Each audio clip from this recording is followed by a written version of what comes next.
ಓಂ ಗಂಗನಪತೆ ನಮಃ. ಜೈ ಶ್ರೀ ಕೃಷ್ಣ. ಓಂ ದುಂ ದುರ್ಗಾಯೇ ನಮಃ. ಓಂ ನಮೋ ಭಗವತೆ ವಾಸುದೇವಾಯ. ಇಂದಿನ ಈ ವಿಡಿಯೋದಲ್ಲಿ ಭಗವದ್ಗೀತೆಯ ಅಧ್ಯಾಯ 13 ಪ್ರಕೃತಿ ಪುರುಷ ಹಾಗೂ ಪ್ರಜ್ಞೆ ಇದ್ರ ಶ್ಲೋಕ 31ರಿಂದ 35ರವರೆಗೆ ಕವರ್ ಮಾಡಲಿಕ್ಕಿದ್ದೇವೆ.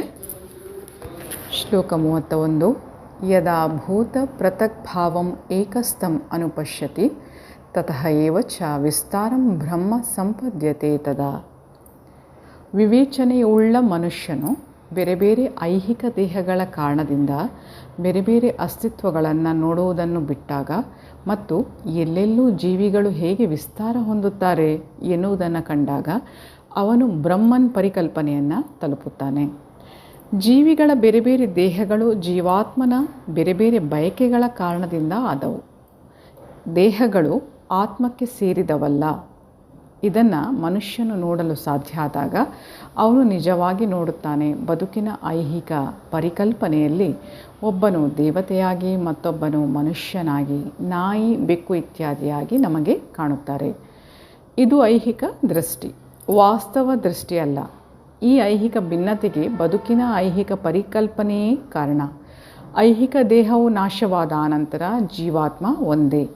ಐಹಿಕ ಪ್ರಕೃತಿಯ ಸಂಪರ್ಕದಿಂದ ಜೀವಾತ್ಮನಿಗೆ ಬೇರೆ ಬೇರೆ ದೇಹಗಳು ಬರುತ್ತವೆ. ಮನುಷ್ಯನಿಗೆ ಇದನ್ನು ಕಾಣಲು ಸಾಧ್ಯ ಆದಾಗ ಅವನು ದಿವ್ಯ ದರ್ಶನವನ್ನು ಪಡೆಯುತ್ತಾನೆ. ಹೀಗೆ ಮಾನವ ಪ್ರಾಣಿ ಮೇಲಾದದ್ದು ಕೀಳಾದದ್ದು ಇತ್ಯಾದಿ ಭಿನ್ನತೆಯ ಭಾವಗಳಿಂದ ಮುಕ್ತನಾಗಿ ಮನುಷ್ಯನು ಪ್ರಜ್ಞೆಯಲ್ಲಿ ಪರಿಶುದ್ಧನಾಗುತ್ತಾನೆ. ಅವನು ತನ್ನ ದಿವ್ಯ ಅಸ್ತಿತ್ವದಲ್ಲಿ ಕೃಷ್ಣ ಪ್ರಜ್ಞೆಯನ್ನು ಬೆಳೆಸಿಕೊಳ್ಳುವುದು ಸಾಧ್ಯ ಆಗುತ್ತೆ. ಆಗ ಅವನಿಗೆ ಎಲ್ಲವೂ ಹೇಗೆ ಕಾಣುತ್ತದೆ ಎನ್ನುವುದನ್ನು ಮುಂದಿನ ಶ್ಲೋಕದಲ್ಲಿ ಹೇಳಲಾಗಿದೆ. ಶ್ಲೋಕ 32. ಅನಾದಿತ್ವಾತ್ ನಿರ್ಗುಣತ್ವಾತ್ ಪರಮ ಆತ್ಮ ಅಯಂ ಅವ್ಯಯಃ ಶರೀರಸ್ಥಃ ಅಪಿ ಕೌಂತೆಯ ನ ಕರೋತಿ ನ ಲಿಪ್ಯತೆ. ಅರ್ಜುನ, ಅವಿನಾಶಿಯಾದ ಆತ್ಮ ದಿವ್ಯವಾದದ್ದು, ನಿತ್ಯವಾದದ್ದು ಮತ್ತು ಗುಣಗಳನ್ನು ಮೀರಿತು. ಶಾಶ್ವತದ ನೋಟ ಇರುವವರು ಇದನ್ನು ಕಾಣಬಲ್ಲರು. ಐಹಿಕ ದೇಹದ ಸಂಪರ್ಕ ಇದ್ದರೂ ಆತ್ಮವು ಏನನ್ನೂ ಮಾಡುವುದಿಲ್ಲ ಮತ್ತು ಲಿಪ್ತವಾಗುವುದಿಲ್ಲ.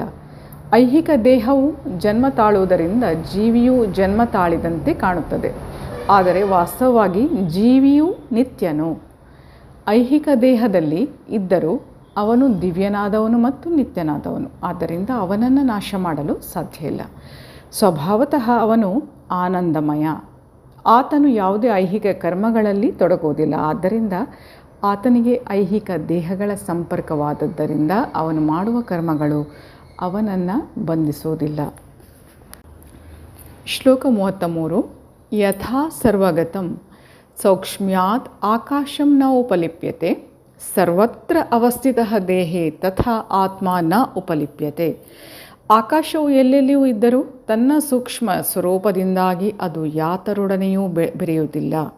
ಹಾಗೆ ಬ್ರಹ್ಮನ್ ದೃಷ್ಟಿಯಲ್ಲಿ ಸ್ಥಿತನಾಗಿರುವಂತಹ ಆತ್ಮನು ಆ ದೇಹದಲ್ಲಿದ್ದರೂ ದೇಹದ ಜೊತೆಗೆ ಬೆರೆಯುವುದಿಲ್ಲ. ವಾಯುವು ನೀರು, ಮಣ್ಣು, ಹೊಲಸು ಮತ್ತು ಬೇರೇನೇ ಇರಲಿ ಅದನ್ನು ಪ್ರವೇಶಿಸುತ್ತದೆ. ಆದರೂ ಅದು ಯಾತರೊಡನೆಯೂ ಬೆರೆಯುವುದಿಲ್ಲ. ಹಾಗೆಯೇ ಜೀವಿಯು ಹಲವಾರು ದೇಹಗಳಲ್ಲಿ ನೆಲೆಸಬೇಕಾದರೂ ಆತನ ಸೂಕ್ಷ್ಮ ಸ್ವಭಾವದಿಂದಾಗಿ ಅವುಗಳಿಂದ ದೂರ ಇರುತ್ತಾನೆ. ಆದ್ದರಿಂದ ಜೀವಿಯು ಆ ದೇಹದೊಡನೆ ಹೇಗೆ ಸಂಪರ್ಕ ಹೊಂದಿರುತ್ತಾನೆ ಮತ್ತು ಅದು ನಾಶವಾದ ನಂತರ ಹೇಗೆ ಅದರಿಂದ ಹೊರಗಿರುತ್ತಾನೆ ಎನ್ನುವುದನ್ನು ಐಹಿಕ ಕಣ್ಣುಗಳಿಂದ ನೋಡಲು ಸಾಧ್ಯ ಇಲ್ಲ. ಯಾವ ವಿಜ್ಞಾನಿಯೂ ಇದನ್ನು ಖಚಿತಪಡಿಸಿಕೊಳ್ಳಲಾರ. ಶ್ಲೋಕ 34. ಯಥಾ ಪ್ರಕಾಶಯತಿ ಏಕಃ ಕೃತ್ಸ್ನಂ ಲೋಕಂ ಇಮಂ ರವಿಃ ಕ್ಷೇತ್ರಂ ಕ್ಷೇತ್ರಿ ತಥಾ ಕೃತ್ಸ್ನಂ ಪ್ರಕಾಶಯತಿ ಭಾರತ. ಭರತವಂಶಜನಾದ ಅರ್ಜುನ, ಒಬ್ಬನೇ ಸೂರ್ಯನು ಇಡೀ ವಿಶ್ವವನ್ನು ಹೇಗೆ ಬೆಳಗುತ್ತಾನೋ ಹಾಗೆ ದೇಹದ ಒಳಗಿರುವಂತಹ ಜೀವಿಯು ಪ್ರಜ್ಞೆಯಿಂದ ಇಡೀ ದೇಹವನ್ನು ಬೆಳಗುತ್ತಾನೆ. ಪ್ರಜ್ಞೆಯನ್ನು ಕುರಿತು ಹಲವಾರು ಊಹೆಗಳಿವೆ.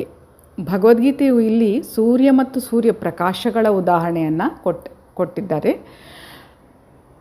ಸೂರ್ಯನು ಒಂದೇ ಸ್ಥಳದಲ್ಲಿರುತ್ತಾನೆ, ಆದರೂ ಇಡೀ ವಿಶ್ವಕ್ಕೆ ಬೆಳಕನ್ನು ಕೊಡುತ್ತಾನೆ. ಹಾಗೆಯೇ ಜೀವಾತ್ಮನ ಒಂದು ಸಣ್ಣ ಕಣ ಈ ದೇಹದ ಹೃದಯದಲ್ಲಿ ಇದ್ದರೂ ಪ್ರಜ್ಞೆಯ ಮೂಲಕ ಇಡೀ ದೇಹವನ್ನು ಬೆಳಗುತ್ತದೆ.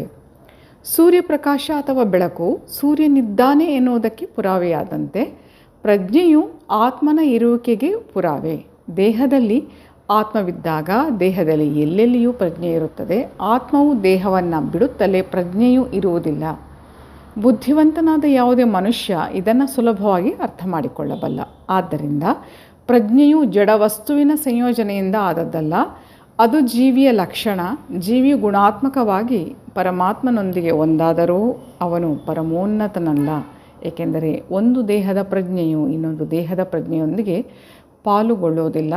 ಆದರೆ ಜೀವಾತ್ಮನ ಗೆಳೆಯನಾಗಿ ಎಲ್ಲ ದೇಹಗಳಲ್ಲಿರುವಂತಹ ಪರಮಾತ್ಮನಿಗೆ ಎಲ್ಲ ದೇಹಗಳ ಪ್ರಜ್ಞೆ ಇರುತ್ತದೆ. ಪರಮ ಪ್ರಜ್ಞೆಗೂ ವೈಯಕ್ತಿಕ ಪ್ರಜ್ಞೆಗೂ ಇರುವ ವ್ಯತ್ಯಾಸ ಇದೆ. ಶ್ಲೋಕ 35. ಕ್ಷೇತ್ರಜ್ಞಯೋ ಏವಂ ಅಂತರಂ ಜ್ಞಾನಚಕ್ಷುಷ ಭೂತ ಪ್ರಕೃತಿ ಮೋಕ್ಷಂ ಚ ಯೇ ವಿದುಃ ಯಾಂತಿ ತೇ ಪರಂ. ಜ್ಞಾನದ ಕಣ್ಣುಗಳಿಂದ ಕ್ಷೇತ್ರ ಮತ್ತು ಕ್ಷೇತ್ರಜ್ಞನ ನಡುವಣ ವ್ಯತ್ಯಾಸವನ್ನು ಕಾಣಬಲ್ಲವರು ಮತ್ತು ಐಹಿಕ ಪ್ರಕೃತಿಯಲ್ಲಿ ಬಂಧನದಿಂದ ಮೋಕ್ಷ ಪಡೆಯುವಂತಹ ಪ್ರಕ್ರಿಯೆಯನ್ನು ಅರ್ಥ ಮಾಡಿಕೊಳ್ಳವರು ಪರಮ ಗುರಿಯನ್ನು ಮುಟ್ಟುತ್ತಾರೆ. ಕ್ಷೇತ್ರ ಮತ್ತು ಕ್ಷೇತ್ರಜ್ಞ ಹಾಗೂ ಪರಮಾತ್ಮ ಇವುಗಳ ನಡುವಣ ವ್ಯತ್ಯಾಸವನ್ನು ಮನುಷ್ಯ ತಿಳಿದುಕೊಳ್ಳಬೇಕೆಂಬುದೇ ಈ 13ನೇ ಅಧ್ಯಾಯದ ಭಾವಾರ್ಥ.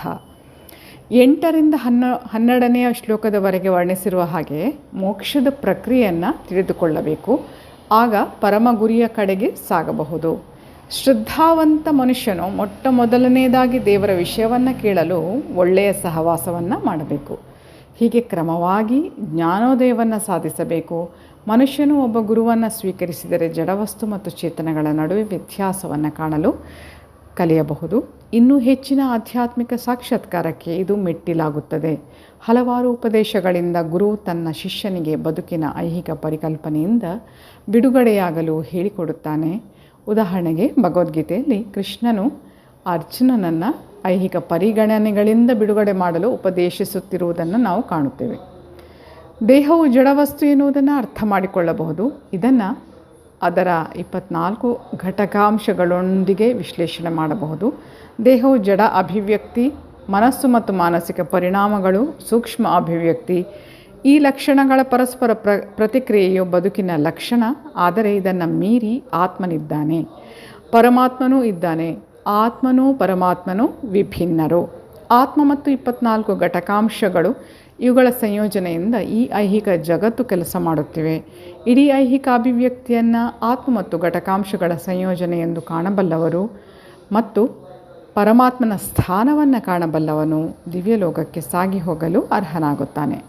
ಇವುಗಳನ್ನು ಹೇಳಿರುವುದು ಚಿಂತನೆ ಮಾಡುವುದಕ್ಕೆ ಮತ್ತು ಸಾಕ್ಷಾತ್ಕಾರ ಮಾಡಿಕೊಳ್ಳುವುದಕ್ಕೆ.